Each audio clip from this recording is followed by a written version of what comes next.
तनाव मुक्त राजा और महात्मा की कहानी। ये कहानी है तनाव के बारे में। इंसान तनाव में कोई भी काम अच्छे से नहीं कर सकता है। पुराने समय की बात है, एक राजा अपने राज्य में राज करता था। उसका राज्य बहुत खुशहाल था और राज्य में धन धान्य की कोई कमी नहीं थी। प्रजा और राजा खुशी से अपना जीवन जी रहे थे। लेकिन एक वर्ष उस राज्य में अकाल पड़ा और पानी की कमी के कारण फसलें सूखने लगी। ऐसी अकाल की स्थिति में किसान राजा को लगान नहीं दे पाए और इस वजह से राजस्व में कमी आ गई और धीरे धीरे राजकोष खाली होने लगा। ये सब होने से राजा का तनाव अब बहुत बढ़ गया था। वो हर वक्त सिर्फ यही सोचता कि राज्य का खर्च कैसे चलेगा। कुछ समय के बाद स्थिति सामान्य हो गई और अकाल का समय भी निकल गया। लेकिन राजा के मन में अभी भी अपने राज्य के लिए चिंता थी। राजा के दिमाग में अभी भी हर वक्त यही रहता कि अगर राज्य में पुनः अकाल की स्थिति आ गई तो क्या होगा। उसके अलावा भी वो दूसरी चिंता करता रहता, जैसे कि पड़ोसी राज्य का भय और मंत्रियों का षड्यंत्र आदि। वो इन सब चिंता के कारण रात को अच्छे से सो भी नहीं पाता और उसकी भूख प्यास भी इस तनाव ने छीन ली थी। वो अपनी इस हालत से परेशान था। राजा जब भी अपने राजमहल के माली को देखता तो आश्चर्य में पड़ जाता, क्योंकि दिन भर मेहनत करने के बाद वो सूखी रूखी रोटी भी मज़े से खाता और पेड़ के नीचे आराम से सो जाता। राजा को कई बार उस माली से जलन भी होती थी। एक दिन राजा के दरबार में एक महात्मा आए। राजा ने अपनी समस्या उस महात्मा को बताई और उनसे ये भी कहा कि आप मुझे इस समस्या को दूर करने का कोई कारण बताइए। महात्मा ने राजा की समस्या को पहले अच्छे से समझ लिया और बाद में राजा से कहा कि तुम्हारी चिंता की जड़ है तुम्हारा राजपाट। तुम अपना राजपाट पुत्र को दे दो और इस समस्या से मुक्त हो जाओ।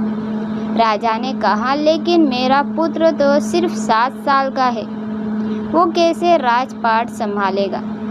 महात्मा ने कहा, तो फिर तुम अपना राजपाट मुझे दे दो और इस चिंता से मुक्त हो जाओ। राजा अपना राजपाट उस महात्मा को देने के लिए तैयार हो गया और उसने अपना राजपाट महात्मा को सौंप दिया। इसके बाद उस महात्मा ने राजा से पूछा कि अब तुम क्या करोगे। राजा ने कहा कि मैं कोई बिजनेस कर लूँगा। महात्मा ने कहा, लेकिन तुम बिजनेस के लिए पैसों की व्यवस्था कैसे करोगे। अब तो सारा राजपाट मेरा है और इसलिए राजकोष के धन पर भी सिर्फ मेरा ही हक है। राजा ने कहा, कोई बात नहीं, मैं अब नौकरी कर लूँगा। महात्मा ने कहा, अगर तुम्हें नौकरी ही करनी है तो तुम्हें कहीं और जाने की कोई ज़रूरत नहीं है। तुम राजमहल में ही रहकर मेरी ओर से ये राजपाट संभाल लो और मैं अपनी कुटिया में ही रहूँगा। राजा ने कहा, अच्छा ठीक है।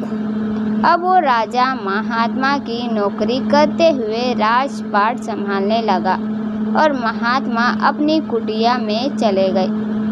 कुछ दिन बाद वो महात्मा फिर से राजमहल में आए और उन्होंने राजा से पूछा कि बताओ, अब तुम्हें भूख लगती है या नहीं, तुम्हारी नींद का क्या हाल है।